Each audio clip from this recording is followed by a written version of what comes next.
Você está no universo Metadoxos, um podcast sobre a complexidade do mundo contemporâneo, um mundo que se inspira pela tensão e incerteza dos paradoxos. Olá, bem-vindos a mais um episódio do Metadoxos. Hoje a gente vai falar do fim do emprego e do futuro do trabalho, o fim do trabalho. A gente vai falar um pouco do trabalho, da experiência humana, das nossas perspectivas sobre como o futuro do trabalho vai estar se revelando e se desenvolvendo. Metadoxos, paradoxos que impulsionam a evolução.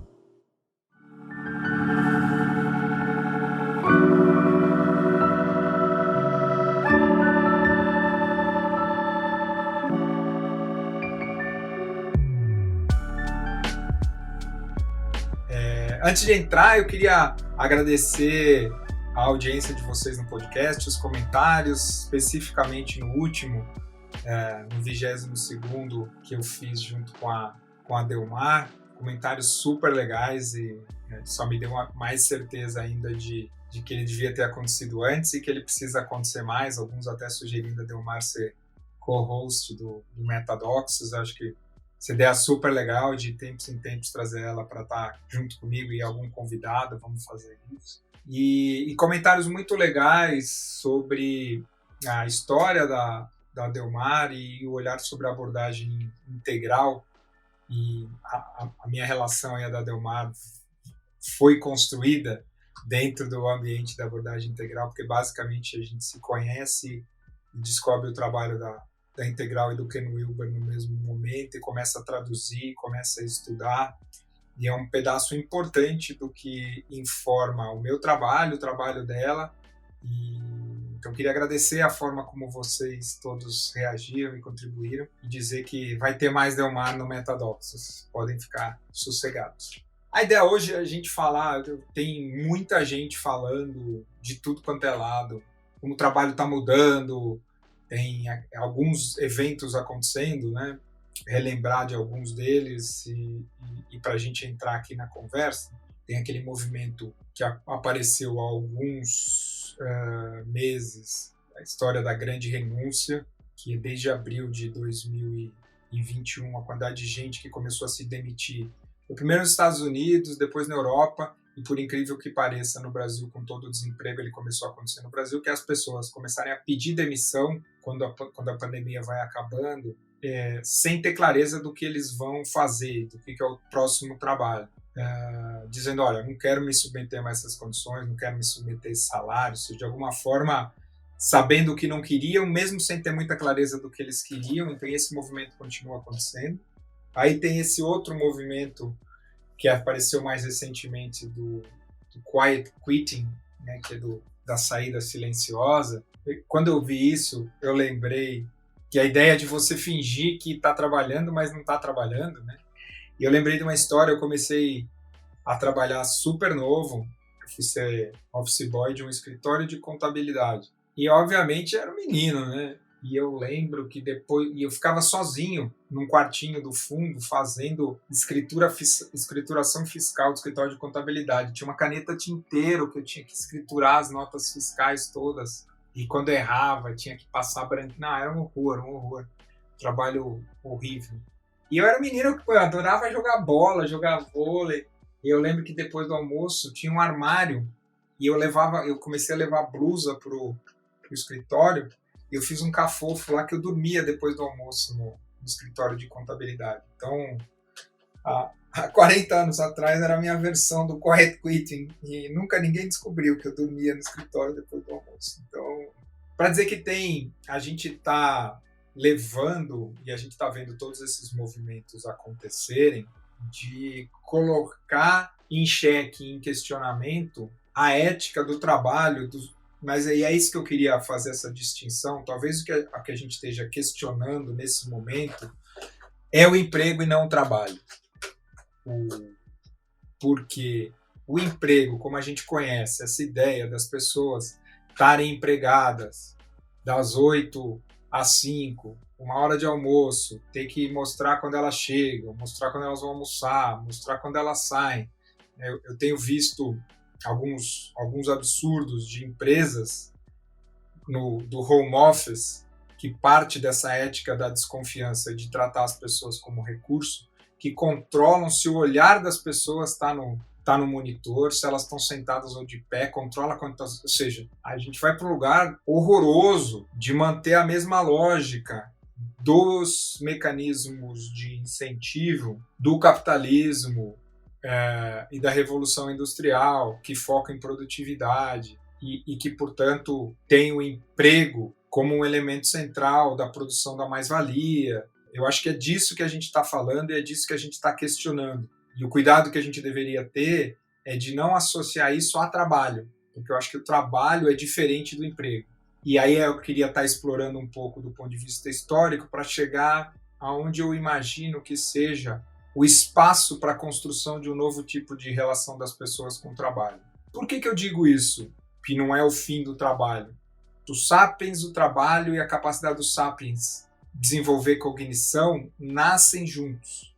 E por isso que o trabalho está associado à nossa experiência humana e a forma como a gente amadurece como ser humano tem a ver com as escolhas de trabalho que a gente faz. Não tem a ver com a escolha de emprego, de promoção, de salário, mas tem a ver com a escolha de trabalho. Tem a ver com a escolha de onde eu me coloco útil, onde eu me coloco em sacro ofício, como diz a Fernanda Montenegro, né? Onde eu me coloco em serviço a um ofício sagrado. Lá atrás, nos nossos antepassados caçadores e coletores, há milhares de anos, e é por isso que eu falo da história do trabalho, né, que começa ali com os caçadores e coletores, que é o papel que a lança teve no Sapiens. Tem evidências bem interessantes que mostram o tipo de fratura nos Neandertais e nos Sapiens. O tipo de fratura nos Neandertais era o mesmo tipo de fraturas das pessoas que disputam o rodeio, o peão que disputa o rodeio, que são pisoteados pelos animais. E o Sapiens não tem esse tipo de fratura porque quando ele desenvolve a lança, que é muito sofisticado, ele começa a ter o embate de caça com distância e com estratégia, requer um tipo completamente diferente de cognição. O John Vervaeke, na série deles, falando do The Awakening for the Meaning Crisis, né, o despertar da crise de significado, ele fala, né, que o ser humano começa a desenvolver significado, e aí que eu extrapolo isso, ele começa a desenvolver significado pelo trabalho, porque para desenvolver a lança, o nosso antepassado tem que entender de tempo, de espaço, então ele tem que entender de física e de atuar conjuntamente para caçar. Ou seja, ele tem uma complexidade cognitiva para desenvolver uma lança de um certo tamanho, que tem uma certa velocidade, que chega num certo ângulo, que é certo animal, é muito complexo e exige trabalho, exige esforço. Então, a ideia da experiência humana com o trabalho vai formando a nossa cultura. Indo agora para a etimologia do trabalho, e talvez seja isso que a gente está cansado, que a gente está desgastado, que a gente está questionando, a raiz de trabalho vem do latim tripales ou tripalos. No Império Romano, era um instrumento de tortura anterior à crucificação, que era extremamente cruel, porque eram 3 paus, literalmente, 2 deles espetavam a pessoa pelos lados do corpo e o terceiro empalava a pessoa, por isso que chamava tripalos e tripalho.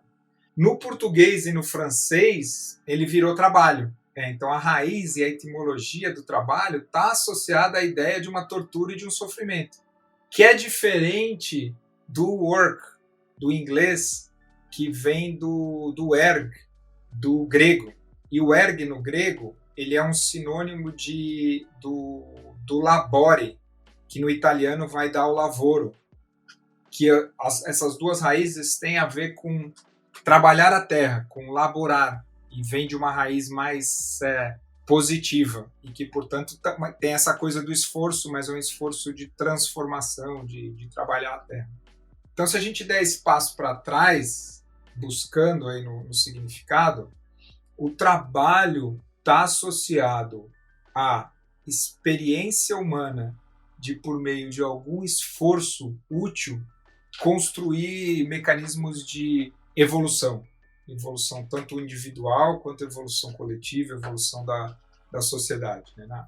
Eu sou espírita e no livro dos Espíritos do Allan Kardec tem uma pergunta que o Allan Kardec faz para os espíritos, o que é trabalho, e os espíritos respondem: é toda ocupação útil. Então, para a gente... E utilidade não é no sentido de ser utilitário, mas no sentido de ser útil para a evolução.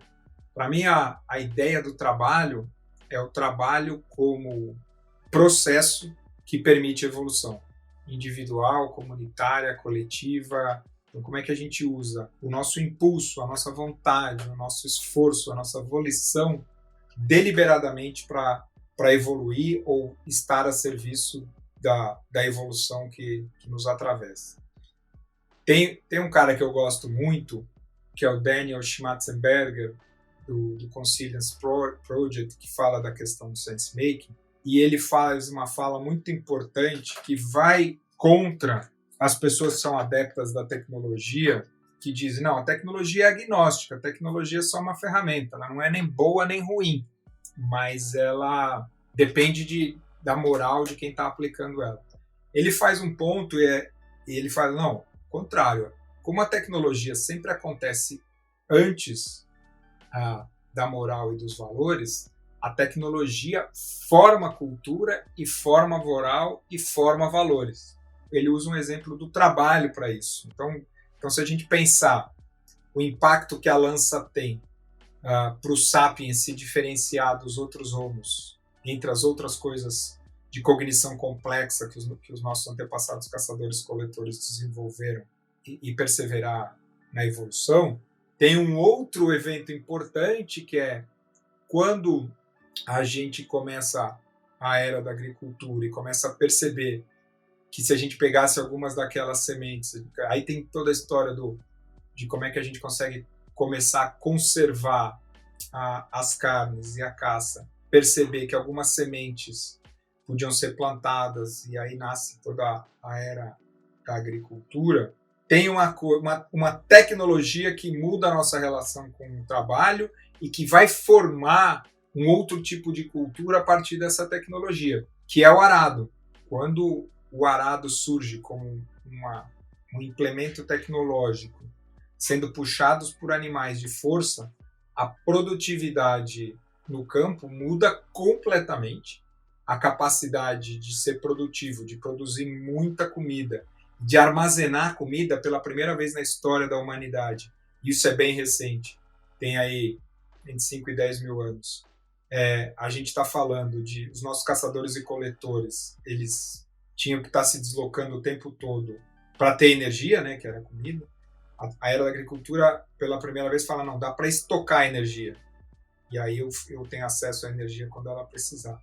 E muda completamente a nossa história com o trabalho, porque o trabalho aí passa a estar associado à terra, passa a estar associado com se localizar, passa a estar associado com a ideia de produzir riqueza, passa a estar associado com a ideia de acumular, e todas as implicações culturais que vêm dessa ideia. Dizem que é neste momento da agricultura que entra o patriarcado, né? Não é exatamente uma evidência, existem hipóteses e pessoas que acreditam bastante nessa hipótese, porque na hora que antes tinha uma divisão entre caçador-coletor e homens e mulheres, meio que dividiam os esforços do trabalho. No momento que a gente entra na agricultura, na era agrária, a força do homem passa a ter mais importância e relevância. Tem muito debate nisso que eu vou dizer, mas eventualmente é uma hipótese e, portanto, pela força faz prevalecer os valores masculinos e do patriarcado. Mas basicamente o que a gente está falando é que aqui a relação com o trabalho passa a ser uma relação com propriedade. Então tem um ponto importante aqui que entra a ideia de propriedade, de posse, de território e da relação com a terra e com a relação de estocar energia. Bom, eu estou fazendo aqui só um recorte para a relação com o trabalho. Quem quiser ouvir isso em maior profundidade, uma série de 50 episódios do John Vervaeke, que chama The Awakening for the Meaning Crisis. Infelizmente ainda não tem em português. A gente está pensando em um grupo de estudo fazendo as legendas em português dessa série, que é maravilhosa, porque ele vai falando da perspectiva da filosofia e de como os valores filosóficos e filósofos foram influenciando os modelos de pensamento e os vários movimentos, mas eu estou fazendo aqui um recorte para a relação com o trabalho,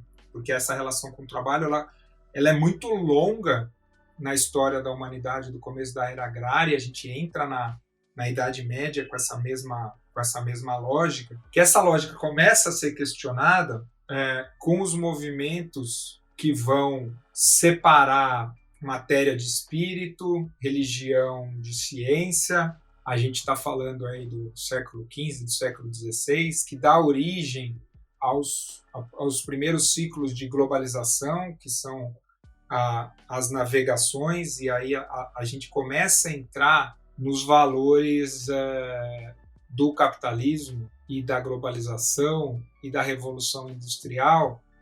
Aí tem um conjunto de estudiosos e de autores que entre o século XV, XVI e XVII dão origem a os valores que até hoje são predominantes na nossa sociedade, que deram origem ao emprego e que basicamente, do ponto de vista de tecnologia, tem a ver com comércio e mais tarde com o motor a combustão, que muda completamente, né? Se a gente não estocava energia com caçador-coletor, se a gente passou a estocar energia em galpões com a era agrária, com o motor a combustão e os combustíveis fósseis, a gente começa a poder estocar não só comida, mas a gente começa a poder estocar bens e espalhar esses bens, que de alguma forma têm origem no consumismo.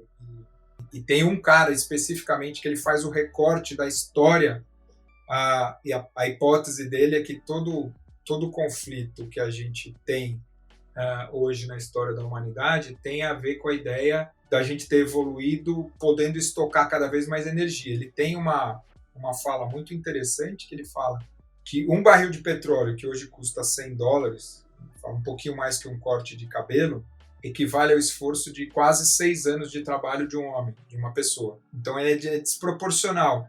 E que, portanto, nesse momento aí, no século XVIII e XIX, quando entra o combustível fóssil, que cria a Revolução Industrial e cria essa lógica, e essa capacidade absurda da gente estocar coisas e usar energia para transformar coisas, cria esse impulso ligado à ideia do consumo e à ideia do mercado. Então a gente tem Adam Smith, tem os movimentos todos, a Revolução Francesa, a independência americana, que estão centradas na ideia de liberdade individual, e que o esforço de um indivíduo, pela primeira vez, né, e tinha acontecido lá atrás na ideia do comércio, alguém fala, cara, pela primeira vez depende do meu esforço. Se eu pego aqui algodão do meu vilarejo e viajo 300 quilômetros, levo algodão para um outro vilarejo que não tem algodão, os caras me dão dinheiro, com esse dinheiro eu volto, estoco mais algodão. Ou seja, isso aqui não depende da vontade de Deus, não depende de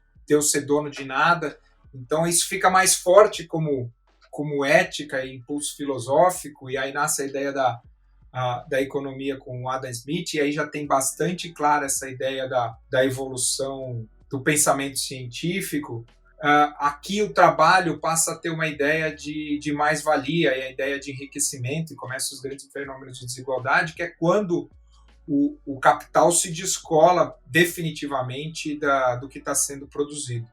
E nesse momento nasce o emprego como a gente conhece hoje, e que tem um grande movimento das pessoas saírem do campo. Eu tô sempre falando do mundo ocidental, que é o mundo mais conhecido, e obviamente tem uma reprodução isso no mundo oriental, mas com éticas e visões de mundo diferentes. E aí nasce o começo, né? A gente já falou isso acho que em alguns episódios aqui, começo do século XX, nasce a ideia de gestão, que era a ideia de como é que eu aumento a produtividade, como é que eu pego essas pessoas. Então a gente está falando de gente que por séculos, os seus antepassados estavam em pequenos vilarejos, numa relação com a terra, numa relação comunitária, e de repente são arremessados numa cidade e tendo que romper vínculos e romper afetos, e são jogados numa linha de produção. Talvez a expressão mais forte disso seja o Tempos Modernos do Chaplin, como as pessoas como engrenagem, que na realidade é isso.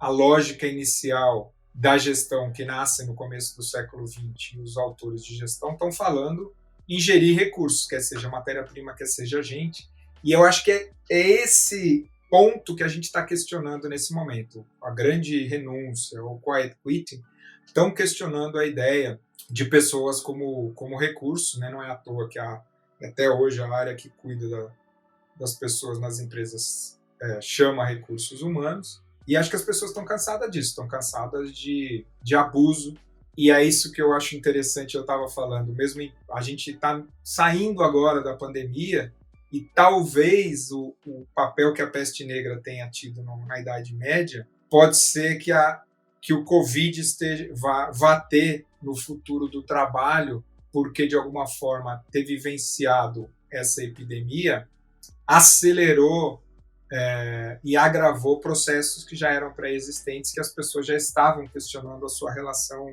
com o trabalho e com o emprego.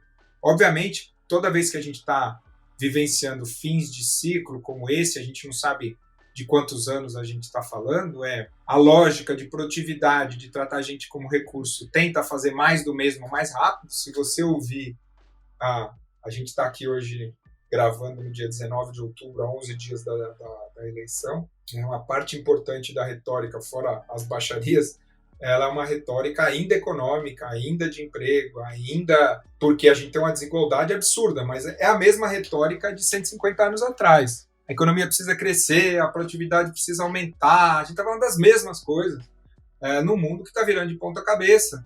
A gente está vivendo o fim desse ciclo, tentando fazer mais do mesmo mais rápido, e o começo desse novo ciclo, que é as pessoas escolhendo o que elas querem fazer, mesmo sem necessariamente terem condições financeiras, vivendo com menos, está vivendo isso num ambiente de enorme desigualdade, onde a fome voltou, ou seja, a gente está no meio desse caldeirão. E aí talvez, explorando, a gente falou da lança, falou do arado e falou do motor a combustão, provavelmente a tecnologia digital, a inteligência artificial, a computação quântica, sejam os paralelos que vão ressignificar completamente a forma como a gente vai se relacionar com o trabalho.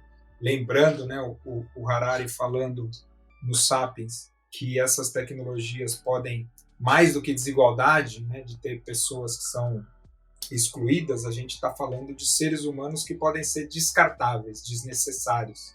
É claro, pelo menos na minha perspectiva, que continuar tentando empregar todo mundo num mundo que já não tem mais correlação entre produtividade e valor das empresas não faz o menor sentido.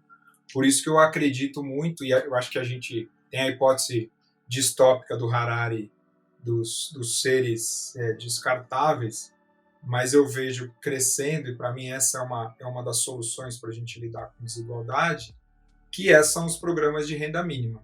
A gente garantir renda para toda a população do planeta, onde aí as pessoas não vão precisar trabalhar por sobrevivência, mas aí sim trabalhar por escolha, e a gente volta aqui para a ideia de do trabalho como uma ocupação útil. E aí é nesse contexto que eu acho que a gente entra de uma enorme inquietação que dá resultado a esses movimentos que a gente falou no princípio, de pós-pandemia. A gente está vivendo a pandemia da saúde mental e psíquica das pessoas. O Brasil talvez seja um dos lugares onde isso está mais evidente. Recentemente saiu essa pesquisa mostrando que o brasileiro é um dos povos mais ansiosos do mundo, mas a epidemia de doença mental ela afeta o mundo todo em caráter crescente, e o pós-pandemia só agravou todo esse processo. Então, eu não sei se está no meio, se está no começo ou se está no fim, mas a gente está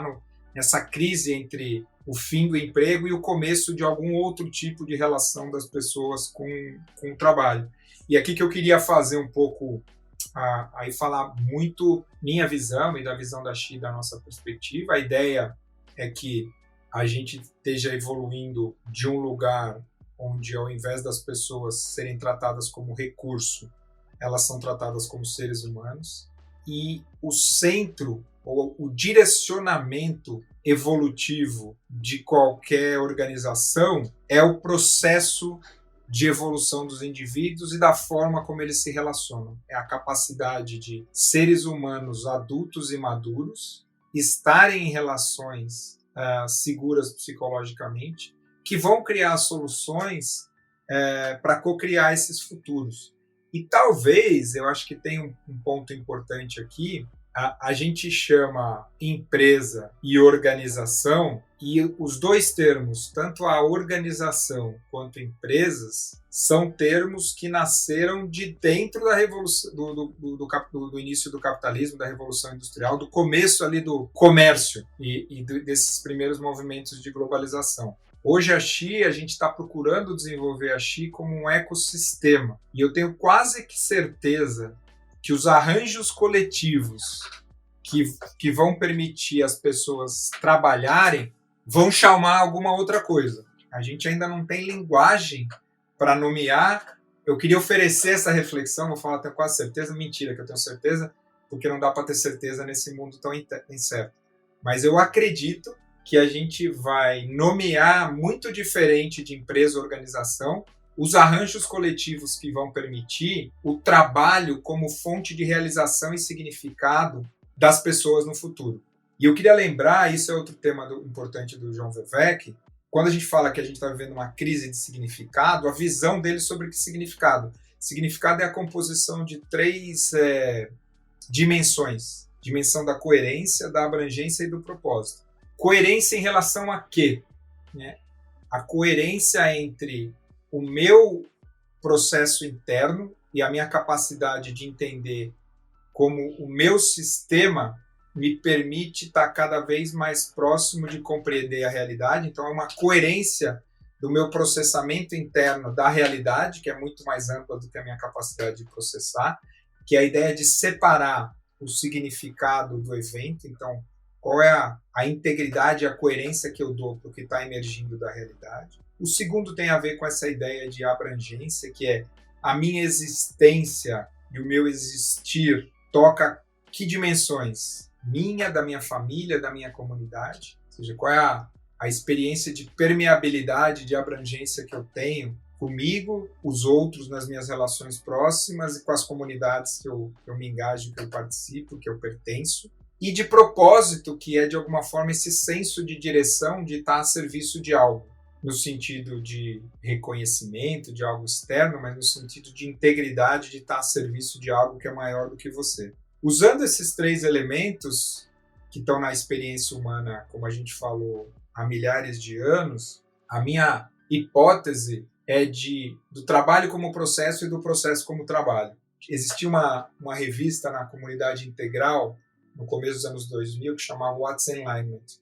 Todo mês o Ken Wilber escrevia alguma coisa ou tinha entrevistas. E teve uma dessas revistas, eu preciso até resgatar, porque eu tenho todas elas, eu assinava.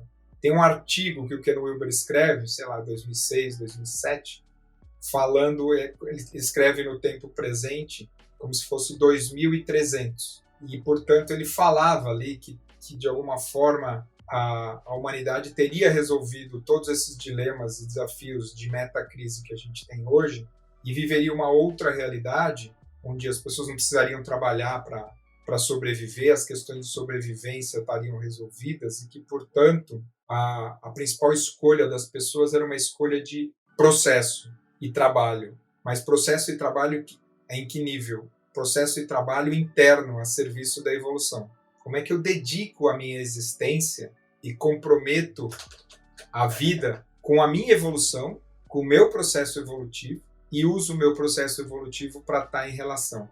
E é maravilhoso você pensar numa sociedade, e tem uma coisa muito legal, agora que eu estou lembrando disso, que é o Ken Wilber escreveu isso em 2006, 2007.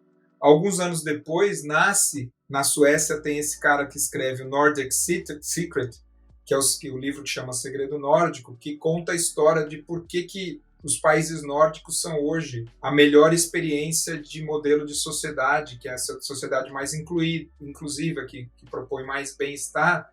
Porque no final do século XIX tem um conjunto de atores ali na Escandinávia que percebe e fala, tem um monte de gente saindo da vida do campo e essas pessoas não estão equipadas para viver a complexidade da vida já aí influenciada pela Revolução Industrial. E é legal porque eles começam a organizar workshops e retiros, pegando pessoas, filhos de fazendeiros, de pessoas simples da cidade, para formar essas pessoas, para que elas estivessem equipadas o suficiente para criar futuros que fossem compatíveis com a complexidade que estava acontecendo no mundo. E, portanto, para finalizar essa ideia inspiradora que eu aprendi com o Alok recentemente, que é um DJ, que é uma pessoa muito especial, que fala da ideia de que o futuro é ancestral. E eu gosto muito dessa ideia de produzir inovação ancestral, que é tentar entender o que precisa ser preservado na nossa ancestralidade e atualizado para co-criar futuros. E essa ideia de produzir utilidade, mas não para sobreviver, mas para prosperar no sistema, prosperar como espécie, prosperar a serviço da vida e do planeta, faz a gente usar a nossa cognição e criatividade a serviço da evolução. E que talvez, então, essa aversão de sermos caçadores e coletores do século XXI, da vida e da manifestação da vida a serviço da evolução. Espero que esse episódio tenha ajudado na sua reflexão, ampliado o seu olhar sobre o trabalho, o emprego e a relação com o trabalho. Para lembrar que, obviamente, essa é só a minha perspectiva, todo mundo está certo até certo ponto, e eu adoraria que você continuasse aí interagindo com a gente nas redes sociais, concordando, discordando, oferecendo outros pontos de vista, porque no fim, o que é mais importante é que todo mundo está certo até certo ponto.